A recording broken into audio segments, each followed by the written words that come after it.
Final സെറ്റിൽ ഇങ്ങനെയാണ്. അപ്പോൾ ഈ ഫസ്റ്റ് ഇതുവരെ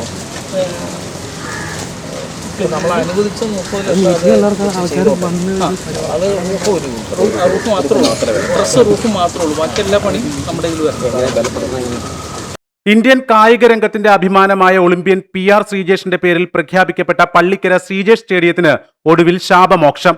ഒരു പതിറ്റാണ്ടായി പാതി വഴിയിൽ മുടങ്ങിക്കിടന്ന സ്റ്റേഡിയത്തിന്റെ നിർമ്മാണ പ്രവർത്തനങ്ങൾ യുദ്ധകാലാടിസ്ഥാനത്തിൽ പൂർത്തിയാക്കാനാണ് പുതിയ തീരുമാനം. ഇതിന്റെ ഭാഗമായി VP സജീന്ദ്രൻ MLA പള്ളിക്കരയിലെ സ്റ്റേഡിയം നിർമ്മാണ സ്ഥലം സന്ദർശിച്ചു. 2014 ഏഷ്യൻ ഗെയിംസിൽ ഇന്ത്യക്ക് സ്വർണം നേടുത്തുന്ന ചരിത്ര നേട്ടത്തിന് പിന്നാലെയാണ് ശ്രീജേഷിന്റെ സ്വന്തം നാട്ടിൽ സ്റ്റേഡിയം പ്രഖ്യാപിക്കുന്നത്. കുന്നത്തനാട് പഞ്ചായത്ത് നൽകിയ സ്വീകരണ ചടങ്ങിൽ അന്നത്തെ കായിക മന്ത്രി തിരുവഞ്ചൂർ രാധാകൃഷ്ണനാണ് പദ്ധതി പ്രഖ്യാപിച്ചത്. തുടർന്ന് പള്ളിക്കര സ്പോർട്സ് അസോസിയേഷന്റെ മൈതാനം പദ്ധതിക്കായി തെരഞ്ഞെടുത്തു. Panchayat fund, MLA fund, BPCL, CSR fund എന്നിവ ഉൾപ്പെടുത്തി 98.5 ലക്ഷം രൂപ ചെലവിൽ ഒരു ഇൻഡോർ വോളിബോൾ സ്റ്റേഡിയം നിർമ്മിക്കാനായിരുന്നു ലക്ഷ്യം. എന്നാൽ നിർമ്മാണം പാതി വഴിയിൽ നിലച്ചതോടെ ദേശീയ തലത്തിലും പോലീസ് സേനയിലുമടക്കം നിരവധി കായിക താരങ്ങളെ വളർത്തിയെടുത്ത പള്ളിക്കരയിലെ ഈ മൈതാനം കായിക താരങ്ങൾക്ക് പൂർണ്ണമായും നഷ്ടമായി.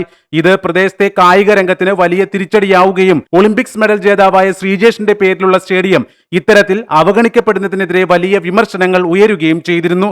ഈ സാഹചര്യത്തിലാണ് പഞ്ചായത്ത് അധികൃതർ, എക്സിക്യൂട്ടീവ് എഞ്ചിനീയർ, ജനപ്രതിനിധികൾ എന്നിവരുമായി VP സജീന്ദ്രൻ MLA അടിയന്തര ചർച്ചകൾ നടത്തിയത്. സ്റ്റേഡിയം പൂർത്തിയാക്കുവാൻ ആവശ്യമായ മുഴുവൻ അധിക ഫണ്ടും അനുവദിക്കുമെന്ന് സ്ഥലം സന്ദർശിച്ച ശേഷം MLA പ്രഖ്യാപിച്ചു. നിലവിലെ അവസ്ഥ കണക്കിലെടുത്ത് പുതുക്കിയ എസ്റ്റിമേറ്റ് തയ്യാറാക്കുവാൻ ഉദ്യോഗസ്ഥർക്ക് നിർദ്ദേശം നൽകിയിട്ടുണ്ട്.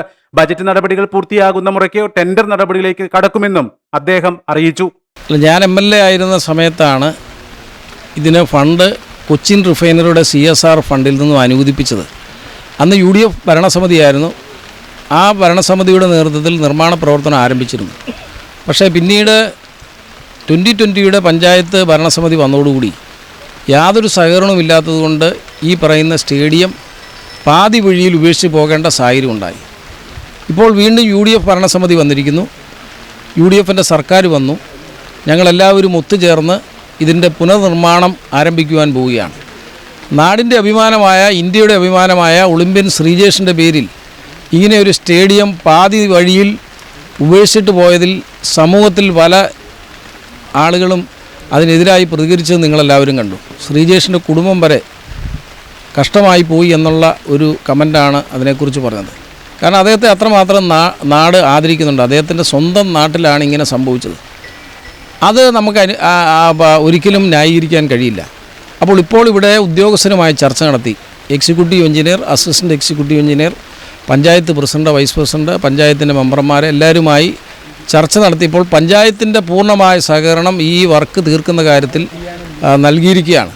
അതുകൂടാതെ ഫണ്ടിൻ്റെ കാര്യത്തിൽ നേരത്തെ അനുവദിച്ച ഫണ്ടാണ്. അതിലെന്തെങ്കിലും കുറവുകളുണ്ടെങ്കിൽ എത്ര ലക്ഷം ഫണ്ട് വേണമെങ്കിലും ഇതിൻ്റെ നിർമ്മാണം പൂർത്തീകരിക്കുവാൻ MLA എന്നുള്ള നിലയിൽ MLA ഫണ്ടിൽ നിന്ന് അനുവദിക്കാൻ തയ്യാറാണെന്ന് പറഞ്ഞിട്ടുണ്ട്. അതിൻ്റെ അടിസ്ഥാനത്തിൽ ഇത് പരിശോധിച്ച് അതിൻ്റെ എസ്റ്റിമേറ്റ് തയ്യാറാക്കി ബഡ്ജറ്റ് അവതരണം കഴിഞ്ഞ ഉടൻ തന്നെ ഫണ്ട് അനുവദിച്ച് ടെൻഡർ നടപടികളിലേക്ക് പോകാൻ ഉദ്യോഗസ്ഥർക്ക് നിർദ്ദേശം കൊടുത്തിട്ടുണ്ട്. അതുകൊണ്ട് നമ്മുടെ ഈ ശ്രീജേഷ് സ്റ്റേഡിയം അധികം വൈകാതെ പണി പൂർത്തീകരിക്കാൻ കഴിയും.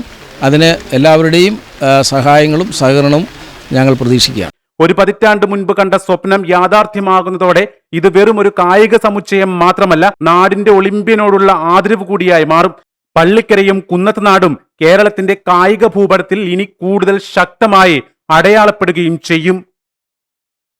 News desk, CNews Malayalam.